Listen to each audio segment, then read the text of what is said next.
নমস্কার বন্ধুরা, শ্রাবণী রান্নাঘরে আপনাদের সবাইকে স্বাগত জানিয়ে আমি আবারও একটা রান্নার ভিডিও নিয়ে আপনাদের সামনে চলে এসেছি।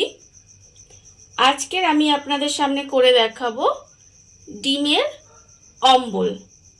তাহলে চলুন এই ডিমের অম্বল আমি কিভাবে বানাই সেটা আপনারা একবার দেখে নিন। ডিমের অম্বল বানানোর জন্য প্রথমে আমি গ্যাসটা অন করে ওর মধ্যে কড়া বসিয়ে দিয়েছি। এইবারে আমি এর মধ্যে প্রথমে জল দিয়ে দেব।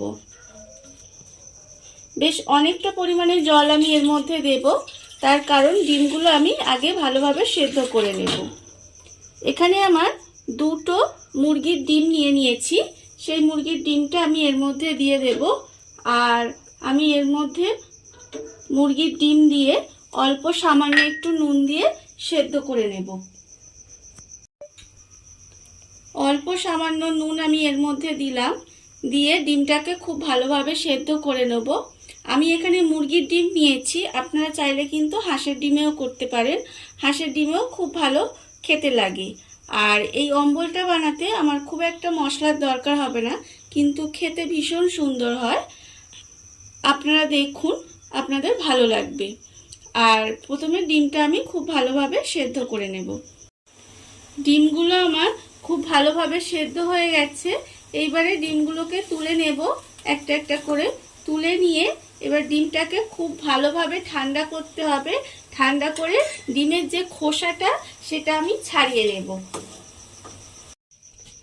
ডিমগুলো আমি খোসাগুলো খুব ভালোভাবে ছাড়িয়ে নিয়েছি। এইবারে আমি ডিমগুলোকে নেব, নিয়ে একটা ছুরি দিয়ে ডিমগুলোকে আমাকে আধেক করে নিতে হবে।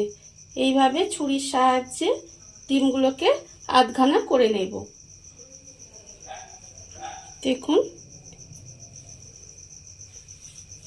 এইভাবে প্রথমে আধখানা করে নিতে হবে।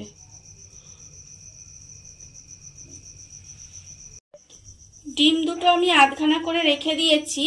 আর অন্যদিকে আবারও গ্যাসটা অন করে কড়াই বসিয়ে দিয়েছি। এইবারে আমি এর মধ্যে প্রথমে দেব সর্ষের তেল। এখানে আমি সর্ষের তেল রেখেছি, আর রান্নাটা আমি সর্ষের তেলেই করব। এখানে আমি 2 চামচ পরিমাণে সর্ষের তেল দিলাম। এবারে তেলটা আমাকে একটু গরম করে নিতে হবে। তেলটা আমার গরম হয়ে গেছে। এবারে আমি এর মধ্যে প্রথমে দেব শুকনো লঙ্কা। একটা শুকনো লঙ্কা আমি এখানে রেখেছি, এই শুকনো লঙ্কাটা আমি ফোড়নে দিয়ে দেব, দিয়ে একটু নাড়াচাড়া করে নেব।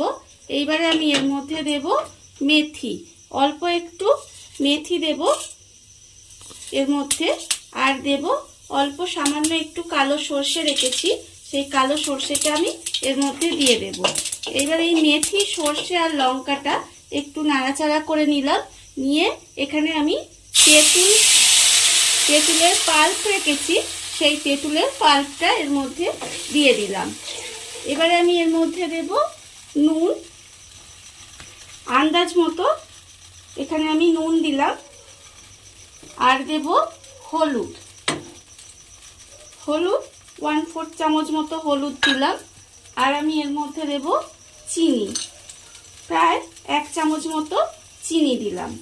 দিয়ে এবারে এটা খুব ভালোভাবে মিশিয়ে নেব।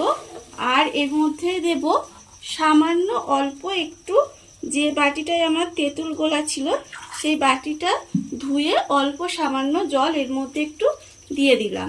দিয়ে এবারে এটাকে খুব ভালোভাবে ফুটিয়ে নিতে হবে। খুব ভালোভাবে ফুটিয়ে নিয়েছি। ফুটিয়ে নিতে একটু ঘন মতো হয়ে গেছে।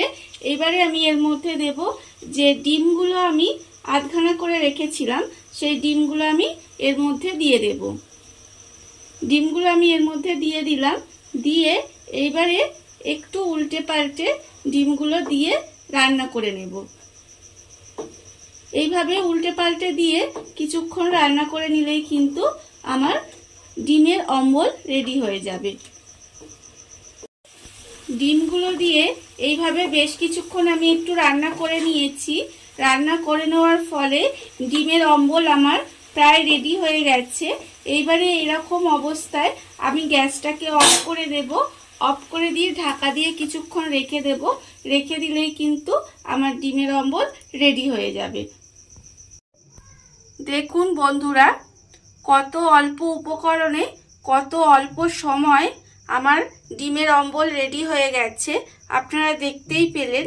আর এই ভিডিওটা যদি আপনাদের ভালো লেগে থাকে তাহলে লাইক করবেন, কমেন্ট করবেন আর সাবস্ক্রাইব করবেন আমার চ্যানেলকে। আজ এই পর্যন্ত, নমস্কার।